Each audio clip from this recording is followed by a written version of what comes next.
अस्सलामुअलैकुम, आप देख रहे हैं टीवी 49 न्यूज यूके और मैं हूं मुनीर पीरजादा।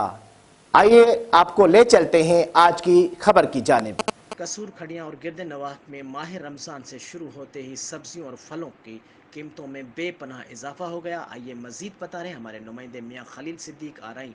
जी मियां खलील सिद्दीक, क्या तफसीलात हैं, आगाह कीजिएगा। जी बिल्कुल, जैसे ही माह रमज़ान का मुक़द्दस महीना शुरू हुआ, सब्ज़ियों और फलों की कीमतें आसमान से बातें करने लगीं, जिससे गरीब आवाम परेशानी का सामना। कंट्रोल प्राइस कमेटियां इस खुद नोटिस लें। दूसरी तरफ रमज़ान बाज़ार में इंतहाई नाकस क्वालिटी के फल और सब्ज़ियों की फ़रोख्त जारी है, तो जबकि महकमा एग्रीकल्चर की तरफ से लगाया गया स्टार पर स्टाफ मैसर ही नहीं। फल और सब्ज़ियों में बेपनाह इजाफा से गरीब आवाम को परेशानी का सामना। शहरियों का कहना है कि आवाम रोज़े किस चीज़ से इफ्तार करेंगे। आला हुकाम से नोटिस लेने का मुतालबा। मुनाफाखोरी करने वाले अफराद के खिलाफ कार्रवाई अमल में लाई जाए।